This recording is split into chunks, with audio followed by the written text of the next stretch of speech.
Welcome to Le Foot, your podcast about French football, and today we will give you our take on the latest from the top of Ligue, where Lyon's 13-week match streak is finished with a loss in Alsace.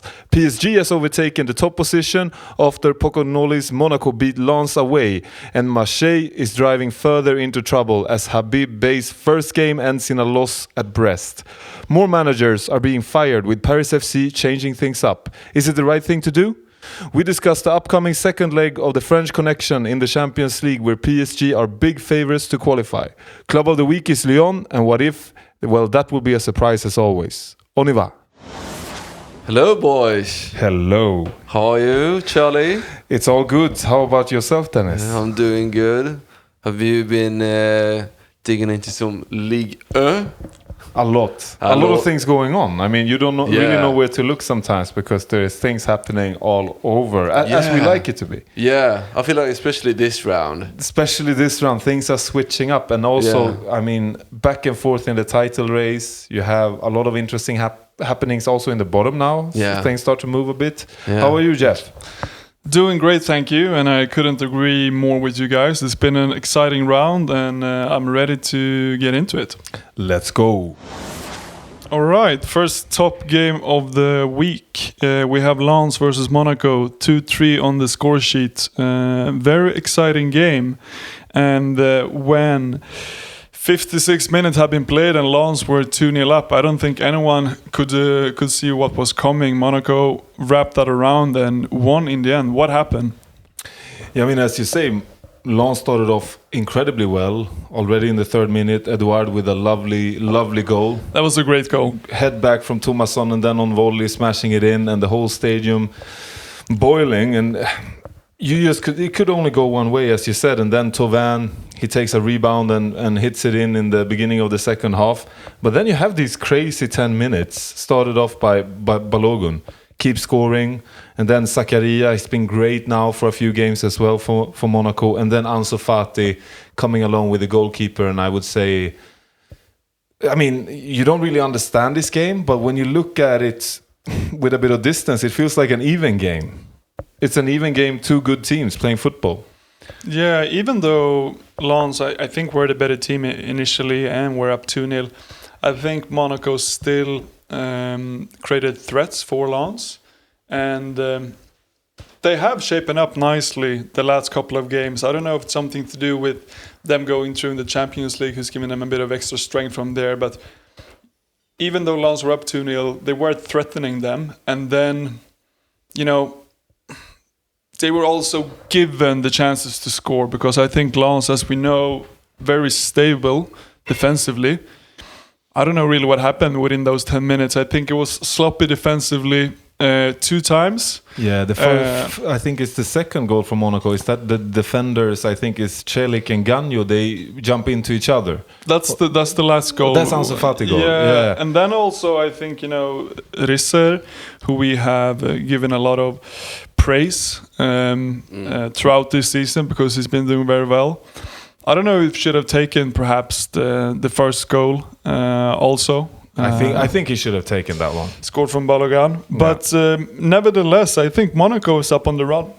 And now also with Lyon losing and Marseille being Marseille now, I guess. If Monaco can keep up this form, it's going to be interesting to keep on following them. Yeah, and I think for all the US fans, it's great to see. I mean, anyone looking for the World Cup this summer in US, Mexico and Canada, to have a striker like Balogun coming into shape right on time, if he can continue this, because he scored twice now against PSG in the Champions League last week, and then an important goal here. He's, looking like a good striker at the moment, and there's plenty of teams that could need a striker like that. I must also give again praise to Zakaria, the captain in Monaco, is been performing stable in defense, and he brings such calm. He even scores a nice goal in this game, and he's been doing well. And a bit unexpected result overall. I think clear odd favorites ahead of the game, Lens, and then losing. Yeah, very strange. Very strange. And also Saint-Maximin, I think it was the first game he started. Yeah. So we got 75 minutes on the pitch. I don't know. I think he provided a decent performance, but we've been spoiled with him also. The last couple of games, he's been a super sub, and now he comes in and play. Any thoughts about his performance on the game today? No, I can just agree that it was stable, but it's interesting that they are, when he is being subbed off in the 75th minute, they are actually 3-2 down. And then they take him off. It must be tired legs, because that's the kind of player you want to keep on, especially now Wesley Said was missing, and he's been one of the best players the whole season for Lens. But I agree, it's a decent, okay performance. He was not the problem here. Surprisingly, as you said, it was the defense, which is uncharacteristic. Lesson learned, perhaps. Lessons learned.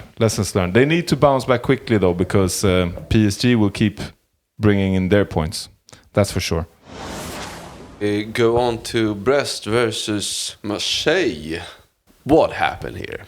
Yeah, you have 2-0 on the score sheet, and I would say Brest came off flying in the start. They did the first third of the game, they performed great, and they, it paid off. 2 goals by a brilliant Ajorque, 2 headers from the tall Baldy, and I think that was well done. And then, I don't know, Marseille, what happens there? It's a mess, and I would say they are in trouble. First game for Habib, and it doesn't look good. I think overall, statistically, it's an even game, but I got the feeling anyway that Brest deserved these points in the end. That's just my feeling. What do you say, Jeff? First game of Habib coming in, you couldn't really see how he wants Marseille to perform going forward. And it's hard. He had a couple of days to get his impact on the team and how he wants them to play and perform on the pitch. But 2 headers from Ajorque, and yes, it was a tight game. But apart from a few chances that I think Greenwood mainly created, and he also created his own penalty that he missed. Apart from that, even game. But Marseille, they did not really create that many goal-scoring chances. So I would be giving some kudos to Brest for this game, to beating Marseille, probably in their worst shape so far of the season, because at the moment things are not looking well. No, and we can stop at that penalty in the end. 82nd minute, I think Greenwood gets a penalty, and then he hits it. It's not the worst penalty, but a Coupet in goal, good save, and actually releases a bit of pressure to not have a chase for an equalizer there from Marseille. But I would say, you have, again, we've talked about this several weeks, Guiri, Greenwood, Paichao, Højbjerg. I think there is several players in Marseille that is so much up and down, and I ask myself the question: should you judge a player if it's a great player or a bad player? Of course they are decent footballers, all of them, but they have some great performances like Greenwood, and then you have these performances that are not that good, and it's a bit too often, I think, from several players in Marseille now where the game is not good enough. Yeah, we see a very inconsistent gameplay from game to game by Marseille. And, given that the sporting director went and the prior coach, I think something must happen. Something is happening in the team overall, I think. Yeah, and the crazy thing of all, he went, and by the time since last week when we spoke, he has come back again. So Benazia is back. The owner has been like, you need to come back and sort this out, or I don't know what conversation. I guess it could be a contractual thing that you're still under agreement. You can't just quit like that. Ooh. And he is back. He was part of bringing in Habib Bey. But I agree with you that it shows something. Something is happening. It's there's too many performances by the players that are poor at the moment, and I don't know what it boils down to. But it was a rainy evening game in Brest. That's not easy. No, it's not the easiest thing, but I still think they wanted a reaction from a new coach. The players, they needed to see the Marseille fans. They needed to see a reaction from the players. And I think, I mean, Habib, he played almost his entire squad, right? So he started a bit differently from what they played usually. He played with a 4-1-4-1, and Greenwood on the side with Guiri on the top. And then he put in almost the whole bench. So I think for the moment, since he's so new to the team as a coach, he's going to try to figure out how to best shape this team formation-wise, and also what players he can really rely on, because I think that's been the issue before. He needs to make sure that the 11 players he puts on the pitch are also 11 players that will keep a performance high enough throughout the entire 90 minutes and that he can fully rely on. So I think it boils down to consistency, and that's what Marseille and Habib needs to find, and they need to find it quickly. Yeah, for sure. And on the other side, speaking about Brest, we just need to mention as well Magnetti doing a great performance in midfield, as well as offensively Doumbia having a good game. I think he's performed quite well over the season, Doumbia, actually. And it's great to see these clubs taking on bigger opponents with such they are brave, and I think it pays off when they come out flying in their home stadium. Next game we have Strasbourg versus Lyon, and Lyon's winning streak seems to be over. Finally, some might say. It's no, but what a game. Yeah. And what a game from Strasbourg. And I think we need to start seriously reconsidering Gary O'Neill. I think we've been a bit harsh. And at this point, I mean, take us through what happened this game, Jeff. It's 3-1 on the score sheets, and a good performance from Strasbourg, I would say.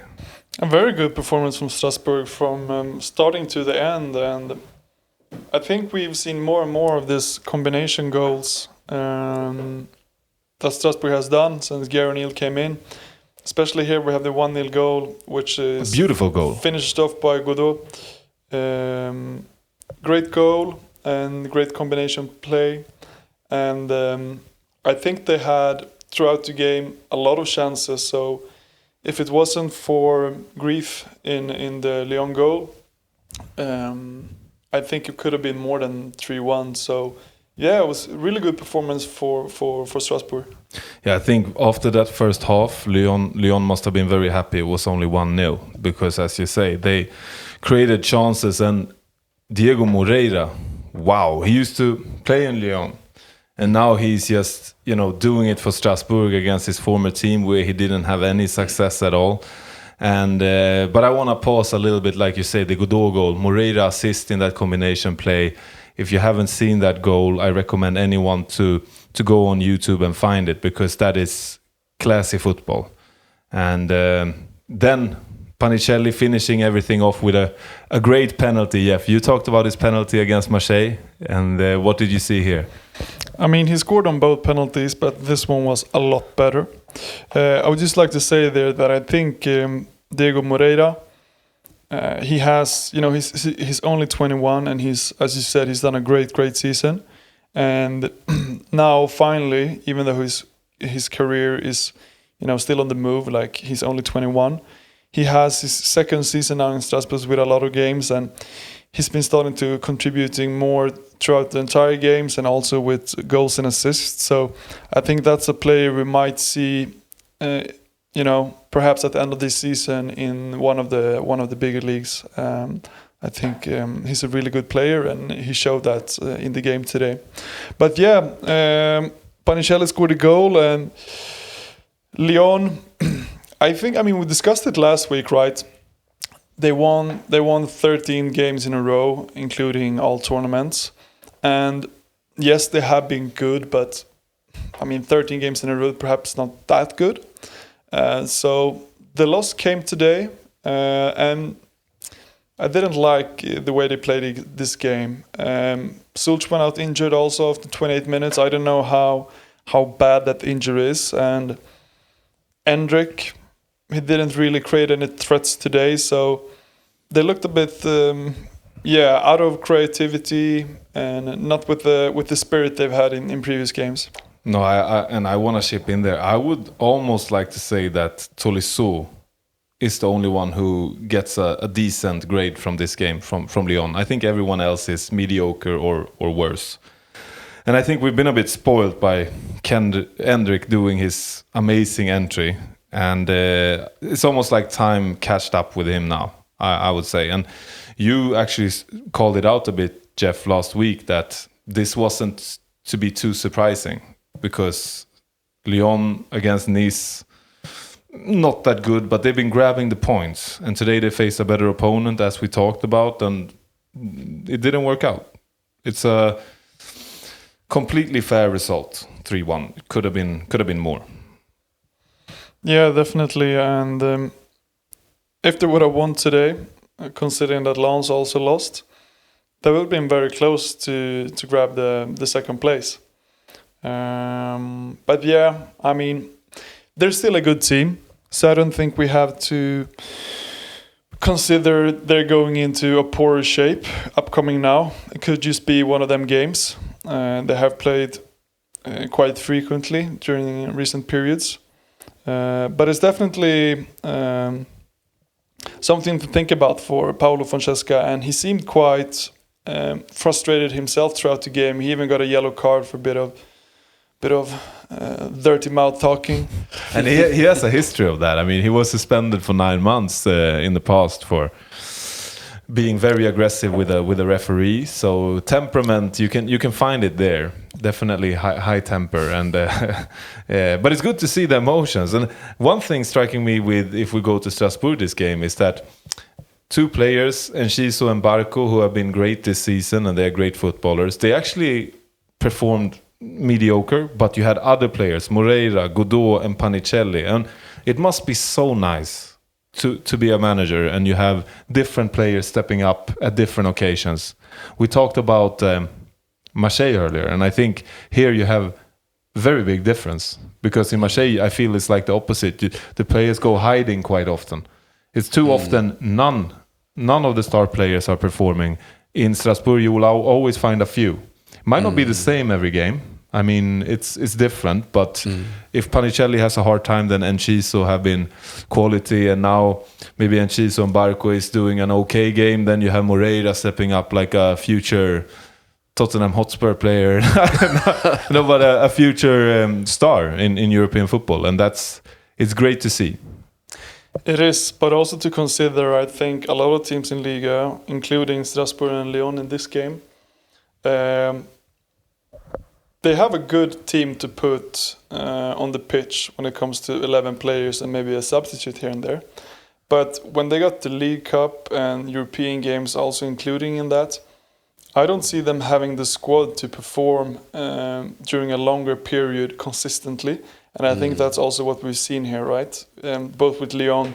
I mean, I don't know how bad the injury is with Sulch and all that, but if you have somewhat of key players, Sulch here in Lyon, or if Moreira or Panicelli for Strasbourg would go injured, there would be a huge blow to both those teams, and an issue going forward to keep the consistency. Yeah, for sure. League check. So we had Nantes beating Le Havre to grab an important points down the bottom. And 2-0 was the end result with a crazy own goal by Le Havre and a penalty. It's a bit of a mess there, right? And the penalty as well. I've never seen a penalty like that. The defender gets the ball in Le Havre and he's trying to hold back an opponent player and accidentally strikes him a bit with the arm in the face. I mean, the defender has the ball and then the player rushing into him falls down and it's a penalty rewarded. I don't agree with that one. I think it was important for Nantes to get these points. I mean, this was the long-awaited 3 points. And but a bit lucky. And I think elsewhere you also see Lille grabbing 3 points with Olivier Giroud back in the score sheet, and he looked relief. He had such a relief. He looked very happy. Good to see Giroud happy. It makes me happy somehow.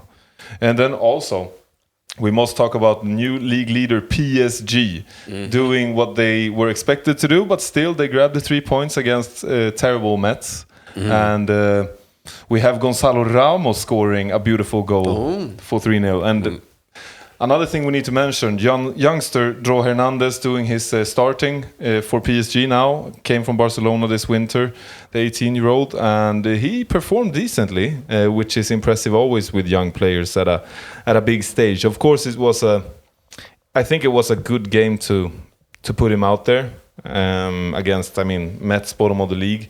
I think regardless of what 11 PSG would have put out, I think they would have won. What do you say? Yeah, most likely. They played Metz, who's doing horribly at the moment, last in the league. But also to mention here, Dembélé went out earlier last week when they played Monaco in the Champions League, and he was not even on the bench this game.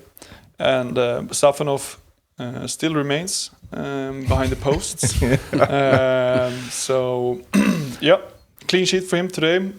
Perhaps didn't have the busiest of games, but still behind the posts, and no Dembélé. And speaking of Dembélé, Desiree Doué, he is in the starting 11, scoring again. He came on against Monaco. We'll talk a bit about that game later, but Desiree Doué, I think he's a player they must start as many games as they can, because he is quality through and through. And yeah, he's just such a brilliant player to watch. I think when Dembélé is not there, I hold Desiree Doué as the best player in this team currently, because he is fantastic at what he does. And I think Luis Enrique, he of course he's very much aware of that, but he is the kind of player who will make a difference also in the Champions League later, because well, what a player. I also want to talk a little bit about Auxerre.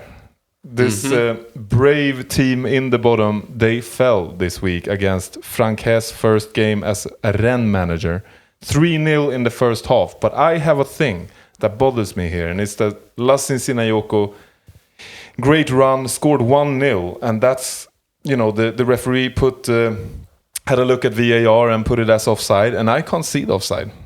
And with VAR, you can find a centimeter here or there. Yeah. But this one, I can't see it. And 1-0 to Auxerre, and it could have been a very different game. With that said, I want to give kudos to Le Paul again. He's coming back into shape and chasing in the top scorer table. But it's a bit unfortunate. When you're at the bottom, you need those little bit of things to fall on your side, not going against you. Mm-hmm. Yeah, so at the moment there we have Greenwood with 14 goals, Panicelli with 13, and Le Paul with 12. And, Greenwood missed penalty this round and hasn't contributed that much with the goal scoring recently. So Panicelli and Le Paul is definitely right there behind him.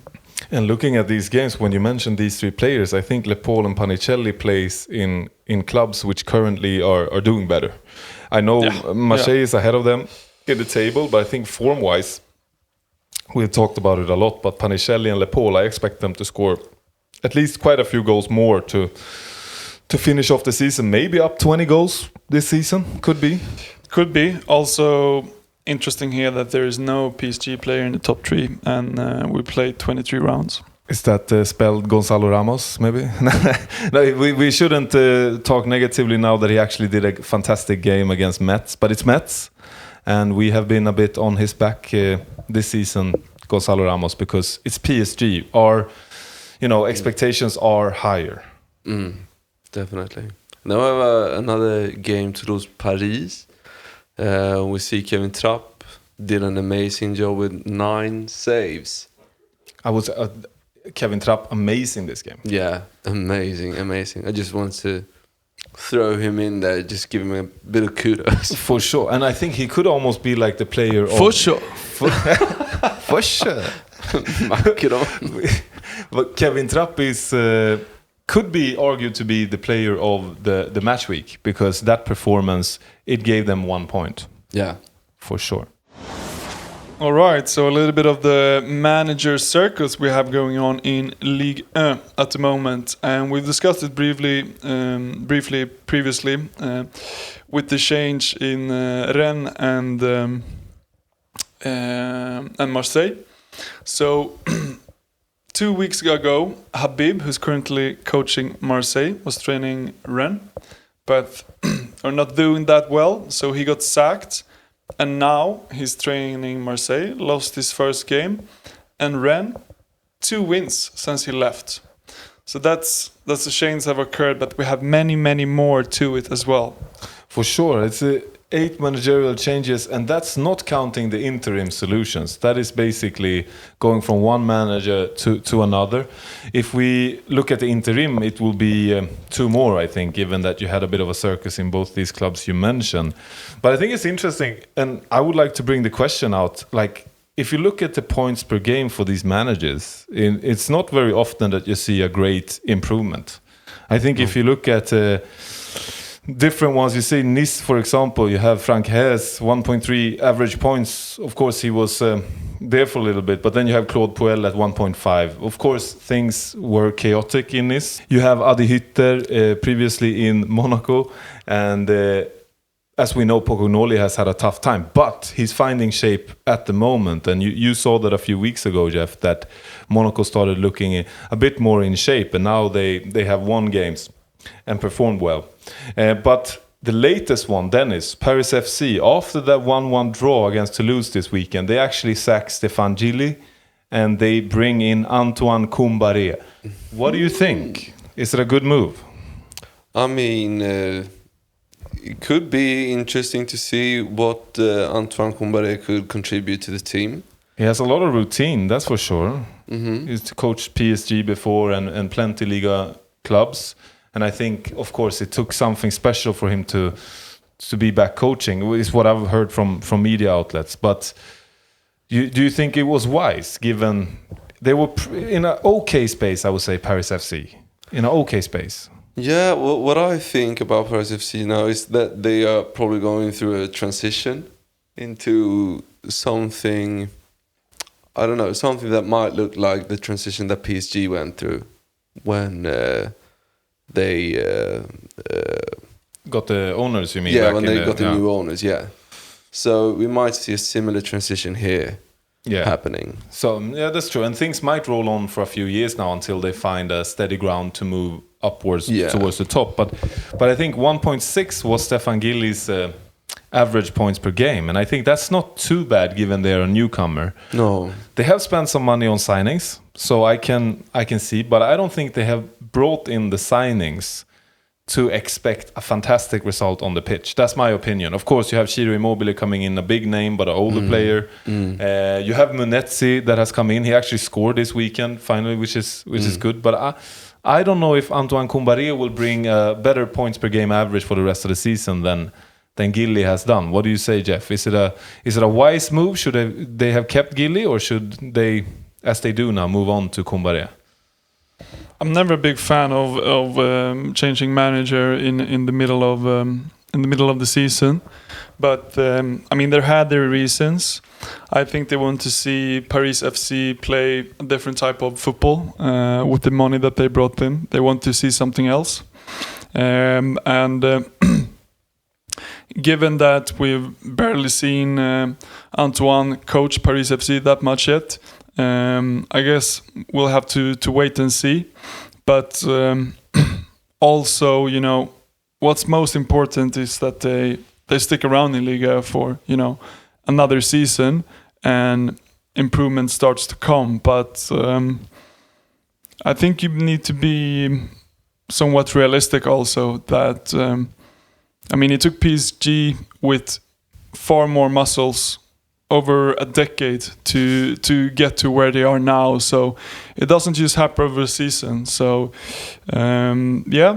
give Antoine a bit of time, and perhaps.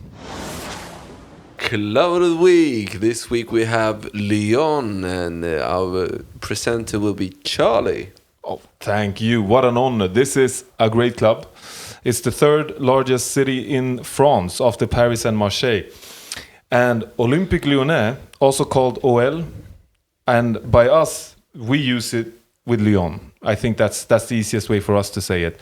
The nickname, though, is Les Gons, which translates to the kids. And that's quite a nickname, you know?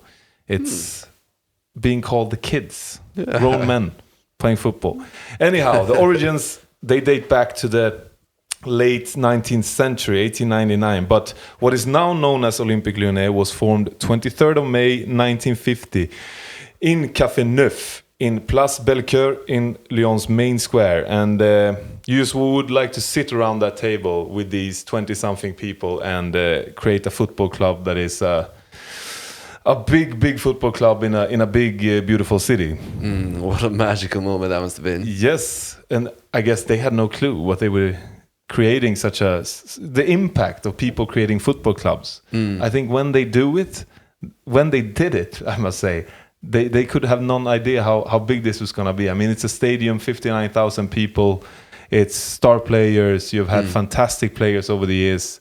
And I guess completely no idea when they did that it would become so big. Yeah. A bit of Swedish key players there's also.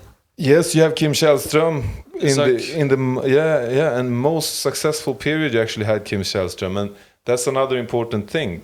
Until 2001, Lyon had won no league titles, no Ligue trophies for them. But then it started 7 in a row, and Kim Källström was a key part of that. But what happened? Since that time, 7 titles in a row, they haven't won it since. In came PSG and other clubs, and it's become very, very tricky for Lyon. And I must mention top goal scorers. We have number 2 on the list, a very familiar face to all Arsenal fans out there and also Premier League watchers, is actually Alexandre Lacazette. He scored quite some goals for Arsenal and good striker. And he just finished last summer actually and moved on with his adventure, and he scored 201 goals for Olympique Lyonnais. That's not bad. That's insane. Number 1 though. You want to guess who is number 1?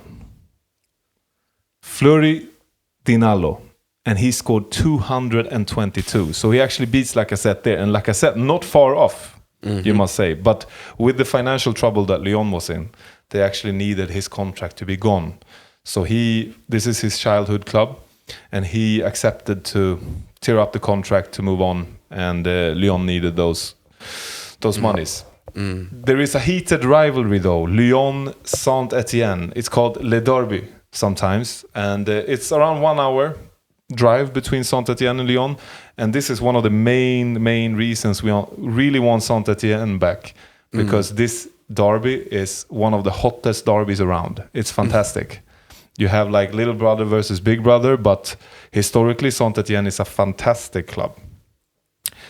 A few players have actually worn both teams' jerseys and played for both, and I need to mention the great Ligue striker Bafétimbi Gomis, but more we need to mention goalkeeper Grégory Coupet.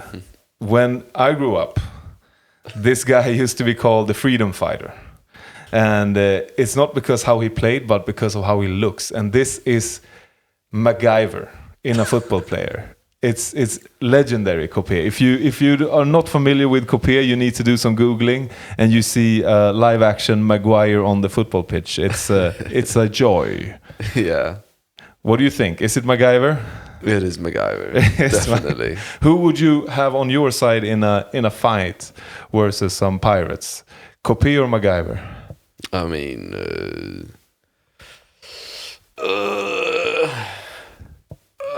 Coupet. He has those goalie gloves. Yeah. Throw a few fists. Yeah. Yeah. Who would you do, MacGyver or Coupet? I would take Fleury Dinalo. Okay. Striking some pirates in the head. I would sack MacGyver. I would take Dinalo instead. And if anyone is not familiar with MacGyver, that's your new show for the season. Just watch it and enjoy. What if? A what if scenario in the world of French football as well in the footballing world.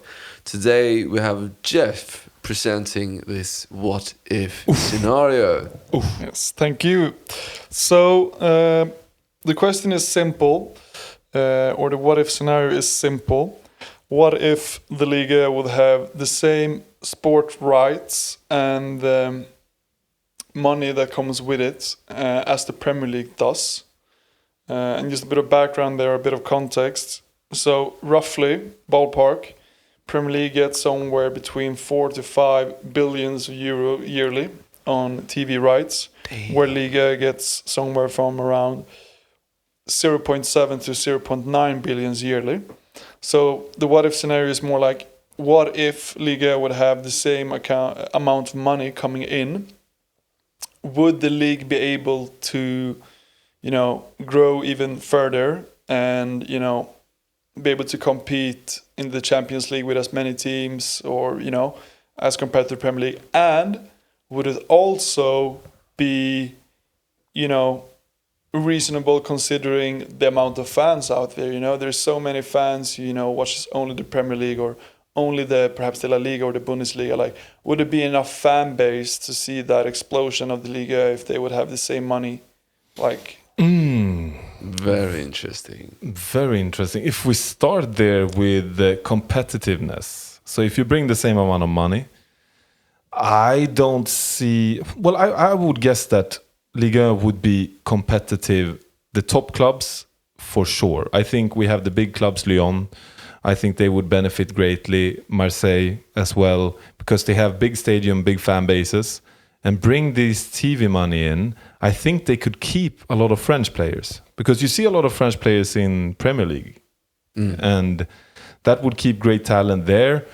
I also think from the rest of the world, from Brazil, from other markets, you would see players coming to France as well as the Premier League. I don't see why the Premier League, if the salary level would be equal and the interest would be equal, why players would choose only the Premier League. Of course, some have this romantic picture of English football, but I don't know what you say. Would the quality be the same?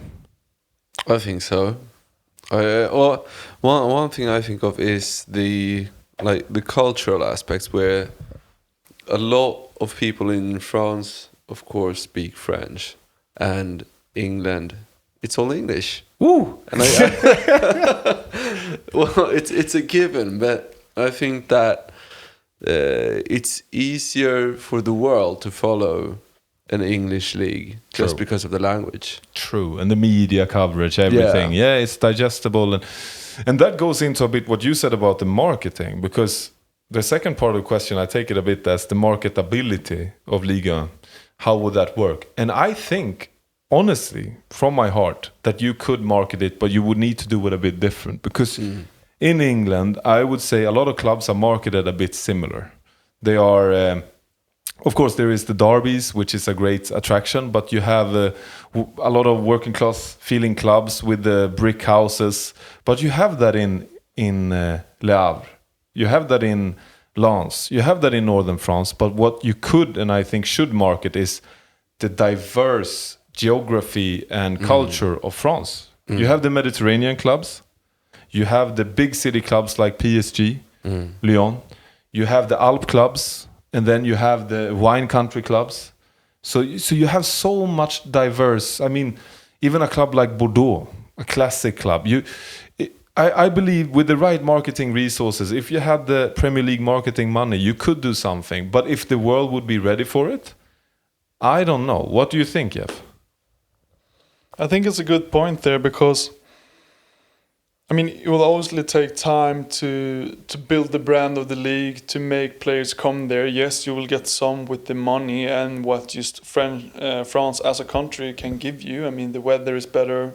Some might argue that the food is better and everything that comes with it, right? Yes. I mean, I don't think I don't have enough fingers, at least, to count the players that want to leave the Premier League because of the shitty weather or something like that. So I mean, that's one thing, but to really get to the state of the Premier League or La Liga or other leagues for that matter, I think it needs to be, create a brand, create that history. There's so much there, but you need to, enhance those qualities so people know what's out there. Because, I mean, for me, for example, growing up, I knew most of the Premier League teams. I know most of the La Liga teams, but I might have not known as much of Le Havre or Lorient.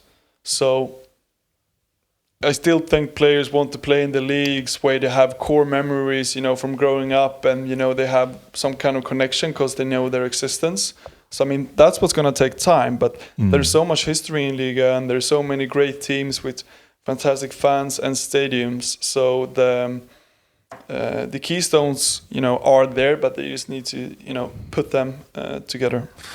I totally agree. And I think that if you think about French football as a whole, it has a big selling point. And that is that it has a completely fantastic national team. I mean, you have recent World Cup win. You see the starting 11 projections. They have 3 starting 11s that could actually compete for a World Cup title at the moment. You have Olise as well in Bayern Munich, and then you have all the PSG stars, but also players in the Premier League, great French players. So I think one thing that, in combination with what we talked about, one thing that they could try, and if the money came in, is also look at the pure footballing quality, because you have big footballing nations like Italy. I mean, of course, Italian football will always be Italian football, and it's fantastic. But then you look at their national team at the moment, and it's really in trouble. I think what France has, it's a stable reproduction of great football talent. I mean, fantastic young players. They have senior players and older players also fantastic. And it just keeps producing more and more talents. But of course, Premier League, to your point, they've done it for a long time now. I mean, the marketing has been fantastic. I think also the way the Premier League is built up, I think is competitive. And that's one thing on the first part. I think that the lower sides of Ligue 1 would also gain a lot from a lucrative TV deal, because they would be able to keep good players for longer and bring in better players when they need. Yeah. Because that's one thing with the Premier League, that even some lower side teams, I mean, in the bottom of the table, they do have some expensive players. One thing I want to argue, though, is that the bottom teams in the Premier League, given their budgets, I think they're all underperforming. You have some, they bring in players for 50 million euro to, I don't know, West Ham or other clubs, and they can't get it together. Of course, it's very competitive and a tricky league, but I think if you bring that kind of money to, I would say, a random French club, I hope and believe that they would actually do with it better, put it into youth, and bring in some talents in the country. But that's a tricky question, I guess. I mean, when Premier League teams buy players from other leagues, teams from those leagues, they know that they can get overpaid from the Premier League because they got a bigger sack of money, right? So they can raise the price with additional 15, 20, and they know they can pay. And the Premier League's clubs, most of them also know that, okay, this player might not hit, but we'll have enough money to buy another one when the next window comes up. And I mean, I think we've seen a big transformation in the Premier League now also, that not all clubs, but most of the clubs have also demolished their current stadium and built a new one, or renovated their current one. And that's definitely something that's been coming from money over the years with these TV right money. And that's building a future also. That money will go to more revenue, to be able to put for the youth and create a better future. You get that infrastructure in place. And I think a lot of the Ligue 1 stadiums could need a bit of renovating for the future, and perhaps that's not something they are able to do at the moment, looking at the economic situation.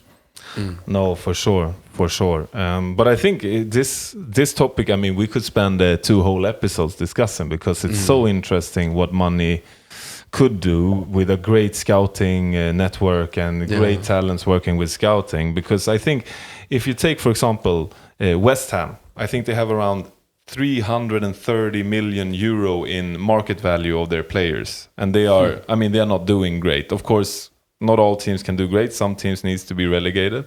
But then you look at Lens, for example, and you wonder, I mean, it just makes you wonder what could be done with more money, because the market value of Lens, it's a third of West Ham. Damn. And I would say Lens is a way better football team at the moment. It just makes me think of those memes, when you have like a Brazilian called like Brasiliano, he's worth 120, and then there's like an Englishman who's called like Macclesfield, he's worth 20 or like 100, even though it's the same person, and like a Spaniard 90, Finnish 20, a French 70, it matters where the players are from, not because I would say English players generally has a higher value than the French. It might just be the opposite, but it's just... No, for sure. Yeah, Yeah, I think, like you say, definitely. there is some inflation in the money in the Premier League for sure. And I think PSG has this challenge.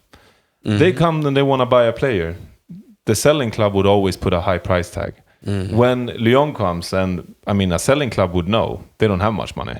Then it's a different negotiating position, you know, if you want to make the deal come through. So, but very, very interesting. All right, a bit of Champions League and Europa League wrap-up, even though it was about a week ago. And we'll have the next knockout games between these teams tomorrow and Thursday. But, so Monaco led 2-0, but ended up losing against Paris Saint-Germain. Dembélé went out. Doué was, I don't know, probably having his best game of the season. But Monaco really putting up a fight. It was a good game to see. Good game, and they were dangerous in the counter-attack because PSG owned the ball. I mean, even in the start of the game, but Balogun up front, dangerous. And you would feel like this is a different Monaco from what we've been watching. And it's so good. Pocognoli getting some redemption, I would say. It's starting to really shape up. But then, like you said, 2-0, and then what happens? I mean, you have Dembélé going out, Desiree Doué coming in, and he is brilliant. He is turning this game around almost by himself. And then, of course, his quality teammates. And I would say when PSG scored 2-2, it felt like it was just a waiting game. PSG would win. One thing I have to give kudos to the PSG fans, the traveling fans. They sang even when PSG was down 2-0.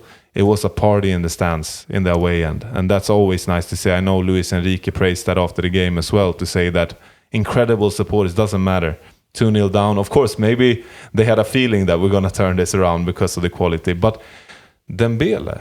Yeah, and quick, there is the correction. These guys play on Wednesday, the second game. But I think, they were up 2-0. They got a red card also, which influenced the game.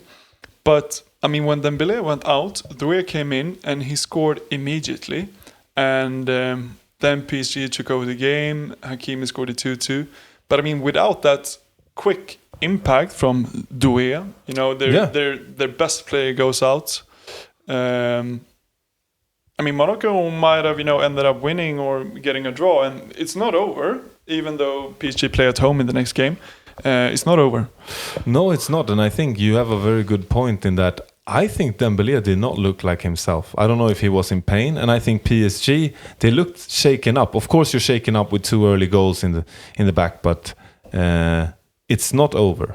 What would you give the chances for Monaco to proceed into the next round now that they are 3-2 down for going back to Paris on Wednesday? I wouldn't give them too much of a chance. I mean, PSG is doing so well. But I mean, coming off this Lens victory as well, it feels a bit like Monaco could do anything on the right day now. Well, yeah, I mean, nothing is impossible. But you're talking the 5% chance, or how low? Yeah, somewhere around there.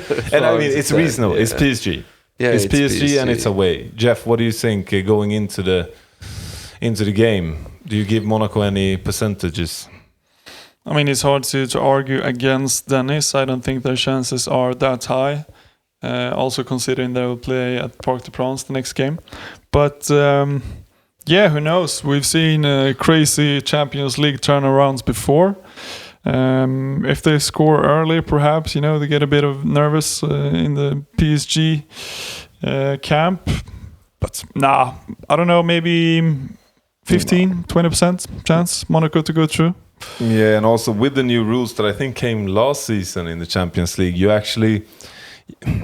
can't win on the away goal rule anymore. So even if Monaco would win this game 1-0, it would go to extra time, at additional times, and then penalties.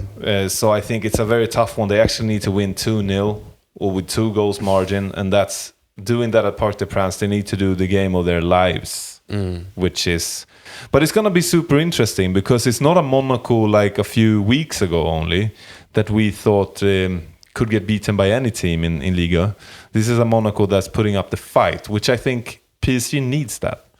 I think they need this because in the next round, if I'm not wrong, I think it's Chelsea or Barcelona facing the winner of these two. Yes, it is. And that's going to be a different kind of opponent. So interesting. But then over to Lille, they had a troubled start against Cervena Svesta. Actually, the home game 0-1, and fans were not happy afterwards. And how much chances do you give Lille, though, going to Serbia and bringing the points they need and the goals they need to pass through? I mean, it definitely got a bit of a confidence boost winning this Ligue 1 round. That's always important because, well, their performances hasn't been well recently. And I would say, considering player by player, Lille has a better team, so the chances are there definitely. But I don't know, going to Serbia this Thursday, Svenja, for them, or maybe for Lille players also, but this might be one of their biggest games in their careers. I would say 50-50. Tough game for sure. Yeah, I agree that it's still open on that one. It must be, because it's not a Monaco situation here. Lille can do something. If they have the day, they can hurt Cervena Svesta. Should we head over to next weekend straight away? And what games do we have to look forward to? Friday already, I would say Strasbourg-Lens is a top one. Is Lens going to bounce back after that loss? I mean, it's going well for Strasbourg now, so we might see a draw there. Actually, I think we might see a draw. Projecting a draw, it's not unreasonable. I think Strasbourg could be okay with that as well, even though at home they want to beat any team. Yeah, but I also think Saturday evening, Le Havre against PSG. Ooh. Le Havre at home recently has been good. It's not the easiest game. It's either, I think, of course, PSG huge favorites against, any team basically. But I think Le Havre is going to put up a fight. And then Sunday, also full of great Ligue 1 games. And in the evening, 8:45 Central European time, Jeff, you're going to be watching Marseille, Lyon. Yeah, OM Lyon is going to be great. And I love how it seems that Ligue puts these, great kickoffs on Sunday evening. And, sometimes also on the Fridays we have Strasbourg-Lens, which is a great game. But usually, Sunday evenings, there's always a great game to look forward to if there is one in that round. And I don't know if maybe Habib has got his player more in line now, considering he's had like another week or so to, get to know the players better and how they can face Lyon, and also see how Lyons can bounce back. And it's gonna be a great game. And for me, I would say that and the Strasbourg-Lens is the two top games to look forward to this round. I think also with OM Lyon on Sunday, both defenses, I believe, is going to have trouble with the attacking force in the opponent's side. I think Greenwood is going to be able to do some things with the Lyon defense. And I think on the other end, Endrick against the Marseille defenders, it's going to be tricky. And then now, of course, Sulch out, which is a big loss. Even me, who is not maybe the biggest Sulch fan, as you know, I think he's going to be missed. But I just want to call out one result prediction that I might have. It's not the exact result, but I think if you... Sunday, 3:00, Paris FC against Nice, I see that as a possible draw. You have new manager in Paris FC trying to get the defense straight and everything right. And not too many things that's going to happen, I believe. Similar to Strasbourg-Lens, you're going to have a draw. And then I can follow with that. And I think Rennes is going to continue on their nice streak. And they're going to have very good chances of winning at home against Toulouse, which I've not been very impressed with recently. So I think Rennes will have a good chance grabbing 3 points there. That is it for this week. Follow us on socials, subscribe and give us a rating wherever you listen to podcasts. And remember, tell a football-loving friend. For queries, you're always welcome to reach out at lefootpodcast@gmail.com. Now we want you to have a great week. See you next Monday. For sure.